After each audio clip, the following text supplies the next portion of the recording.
Okay, so I'm going to show you a few tips and tricks of the Samsung Android phones. I have an old A32, but it should be the same on all the Android phones. So first that you want to do is go to your settings. So I'm using this Windows Link, so I can see my phone on my computer. Pretty cool. So go to settings. Oh yeah, and then you go to advanced features,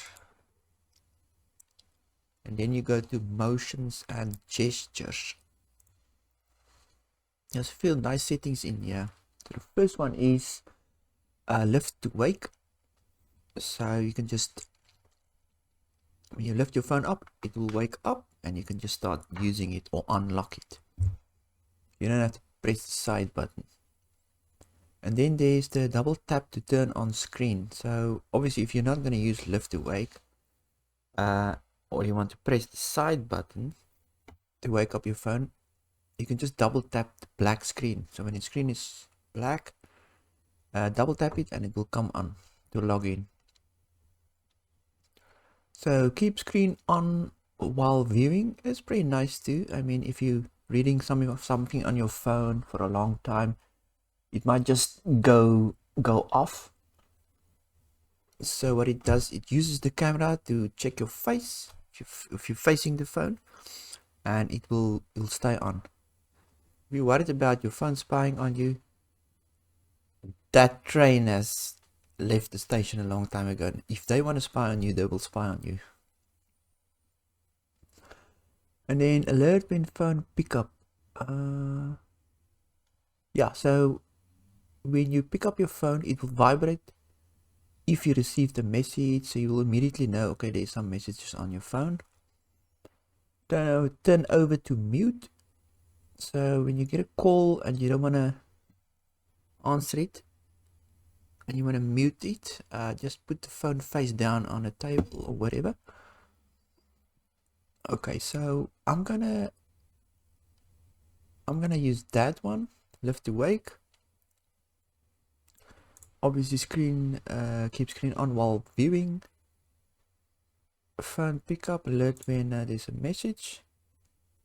And then yeah, I'm gonna leave that one. So that is a couple of nice settings to have.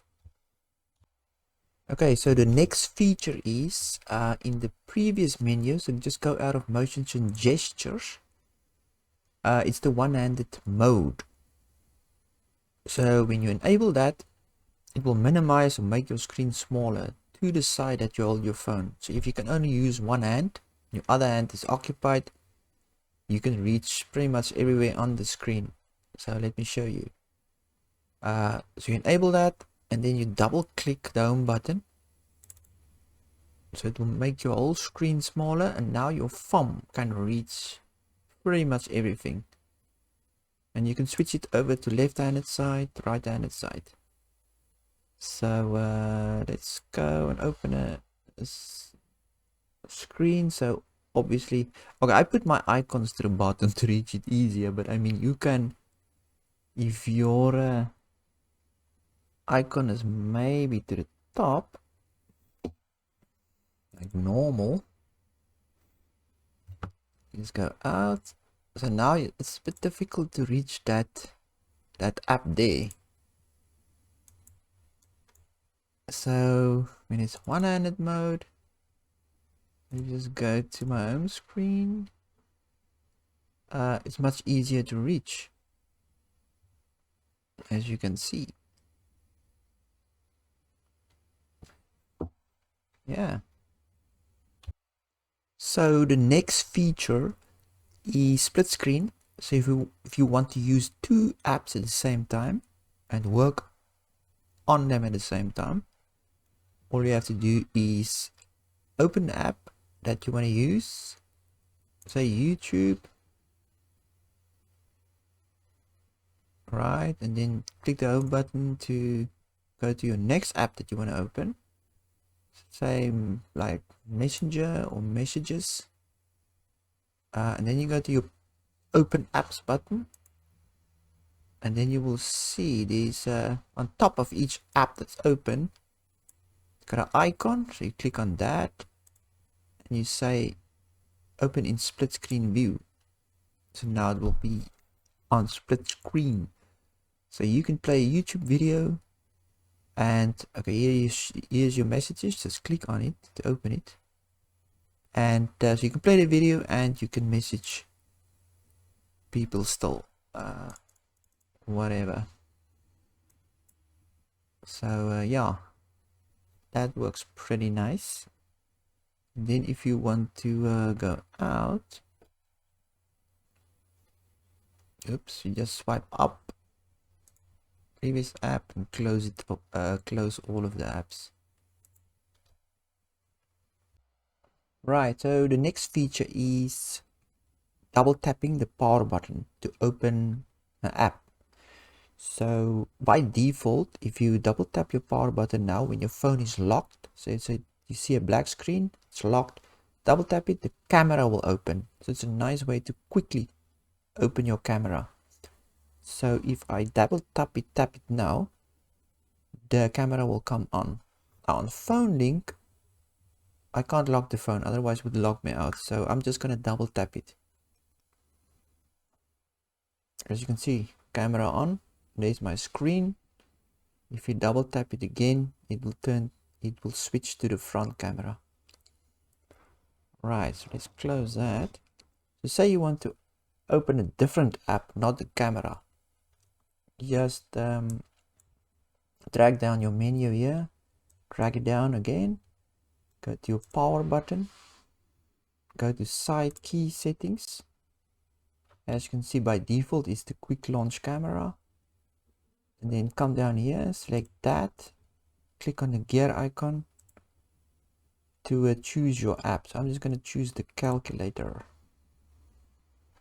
Right, so let's close all that.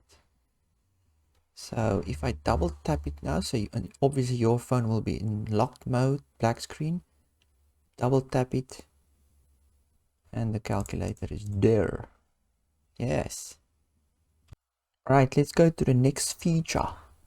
So this one is about conserving battery life. So the quickest way to conserve battery life is scroll down this menu, scroll it down again. And then all Android phones got this power saving button here. So you can just click on that and it will do some things to conserve some battery life. If you want more advanced settings, you can just hold in the button and it will give you all of this. So it's off on a moment. So when I put this on, it will do these things. So limit CPU, decrease brightness, and so on. Even turn off 5G. So that will conserve some battery. It's on 2 days now. If you want to really conserve some battery life, you want your phone to really last a long time, come down to limit apps and home screen. You switch that on, and don't forget to switch that one on as well. And if it goes to the home screen now, you can see it's quite limited, black screen. Doesn't look that good, but it went up to 4 days now, which is pretty awesome. Yeah. On to the next feature. So this is more in notifications. If you get a notification, a message, it will display, it will turn on lights displaying that there is a message coming in. So let's just go into it. So go into your settings and then find notifications, and then notifications pop-up style. Click on that, then keep it on brief. Apps to show as brief. Okay, then you come down to edge lighting style, and here you can choose either none, or you can choose any of these. So if you get a message, it will actually have that little animation there at the bottom. So let's see this one. So we'll have that light there. Right, so you can go to advanced mode, set the transparency and the duration. And then the other thing that you can do is color by keyword. So I've got a couple of apps in here. So if, say, WhatsApp sends me, if I get a message through WhatsApp, it will shine green. So this will be the color of the light, showing that you have a message. So all you have to do is type in the app name precisely as it is. It's case sensitive, as you can see. So WhatsApp is obviously all small letters. Just type it in there, click on the plus sign, and then you add it, and then it will be added here. Then you just click on this color setting, and you can choose the color that you want to see.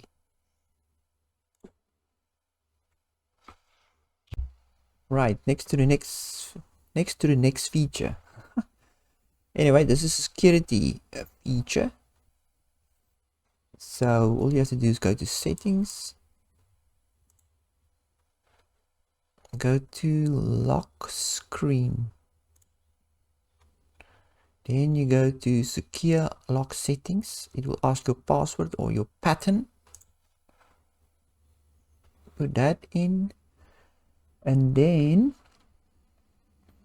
you come down to auto factory reset. So say somebody steals your phone and they try to unlock your phone. If they attempt it 20 times, your phone will automatically delete everything and reset the phone. So I take it you're not going to try to unlock your phone 20 times, but just keep it in mind if you set that setting. So it's just for safety. So if they do that, everything will be deleted. They can't steal anything like bank info, whatever. So the next one is the security feature as well. So this is just to block spam callers. So what you need to do is just click on your phone button as if you're gonna call somebody, and then you click on this three dots. You go to settings, and then you go to caller ID spam protection. Click into it, enable it, and then block spam and scam calls. Switch that on. It will use this higher and a long list of blocked numbers to obviously protect you. So just block all spam and scam calls. Yes, that's a couple of features. So go, if you want to see this video where I use Windows Link or phone link, I'll list it down below. Thanks.